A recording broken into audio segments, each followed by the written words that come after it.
후보자님께서 두 번째로 중요하다고 생각하신 게 거주민들이 주체가 되는 주인이 되는 종로가 되기 위해서 어떤 공약으로 준비를 하고 계신지 궁금합니다. 그러니까 공약이란 세부적인 내용을 언급하기보다는 일단은 제가 아까 출마를 하게 된 결심 중에 얘기했던 것처럼 종로가 어느 순간인가부터 관광 활성화 정책으로 모든 정책들이 집중됐었거든요. 이번에도 이제 당선이 되신 분도 국회의원, 청와대의 용산 이전을 계기로 서촌 지역과 그 관련된 청와대까지를 관광벨트화 하겠다는 그런 정책을 발표하셨어요. 근데 사실은 아까 말씀드렸던 것처럼 이 종로가 점점 관광지가 된다는 것은 결국 사는 사람들에게는 계속적인 불편과 어려움으로 다가오고 결국 그것들은 인구 감소, 그리고 인구가 다른 지역으로 이동하게 되는 그런 결과를 낳거든요. 그래서 저는 어떤 상황에도 거주민이 우선이 될 수 있는 정책으로 이 종로구에 대한 모든 정책들을 변화시키고 탈바꿈시키고자 합니다. 네, 아무래도 종로에는 경복궁과 같은 유명한 문화재들이 많아서 주민보다는 주변 또 관광객들을 위한 도시라는 이미지가 강하죠. 주민들이 무엇보다 편하기 위해서 가장 먼저 하시고자 하는 게 뭐가 있을까요? 우선은 주차. 모두가 종로를 올 때마다 얘기하시는 주차 문제가 제일 크고요. 주차 문제를 확보하는 문제가 사실은 종로에서는 굉장히 어려운 문제이기도 합니다. 그래서 예전에 많이 진행됐었던 것들이 현재 제동초등학교 지하화 사업이 있었거든요. 근데 그것이 이제 결국 학부모들의 반대로 이제 안 되긴 했었는데 그런 부분이나 그리고 지금 정덕도서관 지하 그 주차장 사업이 이야기가 나왔었는데 사실 진행되지는 않았습니다.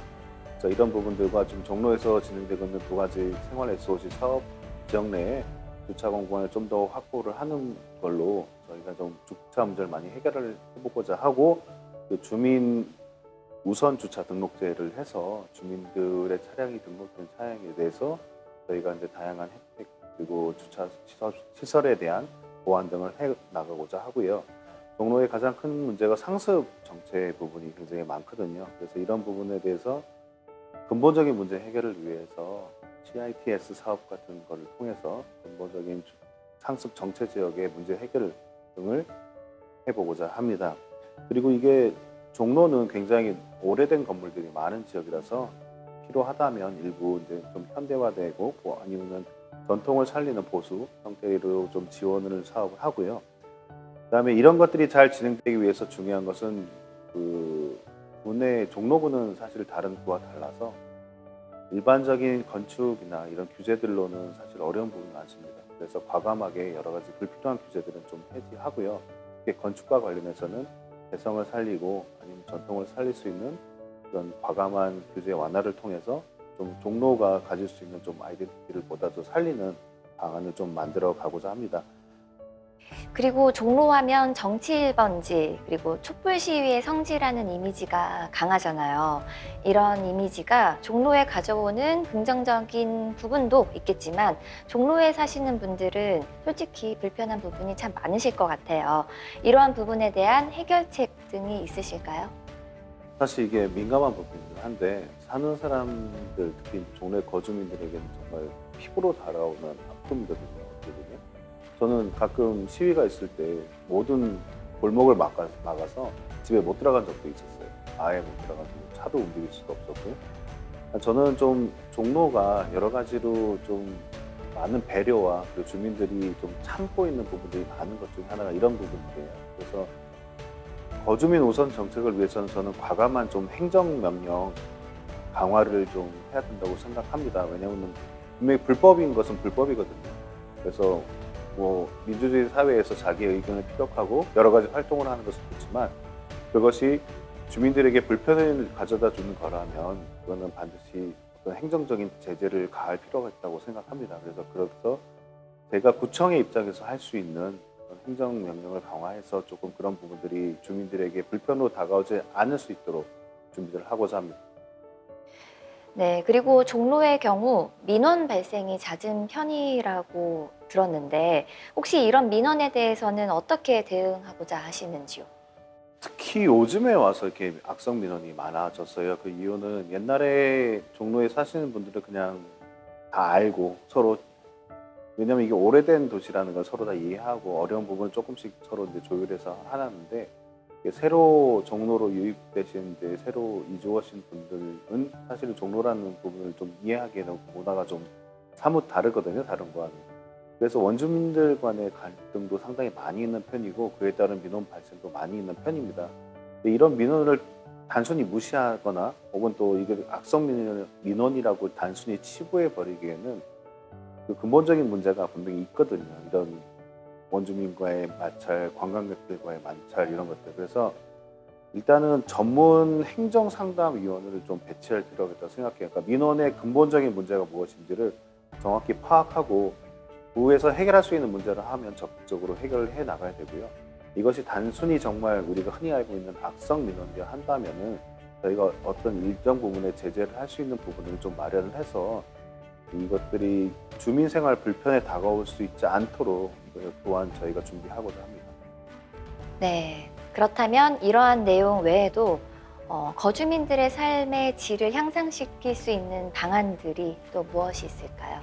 제가 이제 유세를 요즘에 많이 하다 보면은 그 지역들이 사실은 좀 어두운 부분이 많이 있습니다. 어두운 부분이 뭐 나쁘다 이런 것이 아니라 부족한 부분들을 얘기하고 싶거든요. 뭐 탑골공원 주변에 있는 어르신들의 그 놀이기구도 사실 관리가 잘 안 되는 것들, 장기판 같은 거 보면은 구청에서 지금 제공해 준 지 한 10년이 넘었다고 하더라고요. 그래서 어르신들이 유성 매직으로 선을 다시 그어서 장기를 두시는데, 그런 부분은 좀 개선도 할 필요가 있다고 생각하고, 이 충인창신동 지역의 골목을 들어가면 굉장히 어두워요. 그래서 거기에 계시는 분들이 지난 한 꽤 오랜 시간 좀 이것 좀 개선해 달라고 했는데 아직도 안 됐다고 하더라고요. 그래서 그런 부분들이 굉장히 필요하고, 또 CCTV 같은 것들, 생활 안전에 필요한 부분들이 필요하기 때문에 이런 거에서 좀 많이 좀 보완을 해줄 필요가 있다고 생각합니다. 그리고 종로는 이제 문화재들이 많고 목조 관련 그 건축물들이 많거든요. 그래서 거기에 바퀴벌레라든지 흰개미라든지 이런 어떤 생활에 직접적으로 다가오는 해충 피해들이 많이 있어요. 그래서 이런 것들을 충분한 새로운 방역 시스템으로 좀 개선을 해줬으면 하는 바람들이 많이 있습니다. 그래서 그런 거에 대한 요구도 충분히 저희가 좀 해결을 해드려야 된다고 생각하고요. 그리고 제가 문화 활동을 좋아하는 사람이라서 종로는 참 여러 가지 좋은 아름다운 문화가 있는 곳이잖아요. 그래서 다양한 문화와 문화 행사가 발생할 수 있는 항상 그런 행복이 있는 종로로 좀 만들고 싶습니다. 그리고 종로는 타구와는 다르게 장애인 관련한 시설이 상당히 많아요, 생각보다. 예를 들어서 한국 여기 농학교, 맹학교 같은 그런 장애인 전문 시설이 있는 구이기도 하고요. 특수학교도 있고. 근데 그에 비해서 사실은 장애인 분들이 이동을 할 수 있는 부분에 대해서는 시설이 많이 열악한 게 사실입니다. 보면은 장애인 분들이 이렇게 횡단보도를 건넜을 때 휠체어 같은 경우 보도 위로 올라가야 되는데 이게 턱이 져 있어서 못 올라가는 구역이 몇 군데가 있어요. 또 다니다 보면 사실 그런 아주 작은 부분인데 그러한 세심한 배려들이 부족한 부분이 많이 있거든요. 그래서 그런 부분은 조금 저희가 많이 좀 신경을 써야 되겠다라고 생각을 하고 있습니다. 그리고 저희가 종로구내에 사실은 유휴 공간이 굉장히 많아요. 비어있는 공간들. 그래서 이게 좀 시스템을 갖춰서 누구나 국민이면 사용 신청을 통해서 이런 유휴 공간을 자기가 필요한 뭐 문화 활동 공간이라든지 아니면 뭐 생활 공간이라든지 아니면 뭐 상업의 공간으로 활용할 수 있게끔 저희가 그런 시스템을 좀 제공했으면 좋겠다라고 생각하고 그런 차원의 시스템을 준비를 하고 있습니다. 네, 그리고 숭인 창신동 쪽에 보면 외국분들이 많이 거주를 하고 계세요. 가게들도 많이 생겨나고 있는데 이러한 외국인들과 관련한 어떤 공약이 있는지 궁금합니다. 저도 이번에 많이 다니다 보니까 숭인 창신동 쪽에 정말 생각보다 많은 분들이 계시더라고요. 베트남 분들, 뭐 중국에서 오신 분들, 동남아시아 분들, 뭐 네팔 식당도 많이 늘어났더라고요. 거기 깜짝 놀랐어요. 맛집도 많더라고요. 저는 다문화 가정, 제가 외국에서 생활을 해봤기 때문에 이런 해외에서 오신 분들이 가질 어려움을 많이 사실은 이해는 하고 있습니다. 근데 이해하는 것과 이제 생활하는 부분은 약간 차이가 있어서 이것을 어떻게 지금 현지에 계시는 원주민들과 조화로운 모습을 만들 수 있을까 사실은 구청의 큰 역할이라고 보거든요. 그래서 일단은 주변의 기초 환경이라고 하죠. 약간 좀 어둡지 않은 밝은 거리 조성 이런 부분을 통해서 서로 이제 불필요한 부분들이 일어날 수 있지 않도록 일단 안전 대책 이런 부분도 좀 많이 신경을 써야 될 것 같고요. 또 다문화 가정분들과 함께 다양한 문화 행사를 좀 준비를 해서 양쪽의 문화를 서로 이해할 수 있는 그런 공간 그리고 그런 행사 이벤트들을 좀 기획을 해서 조화로운 이런 모습을 만들 수 있도록 구청의 역할을 해야 되지 않을까 생각하고 있습니다.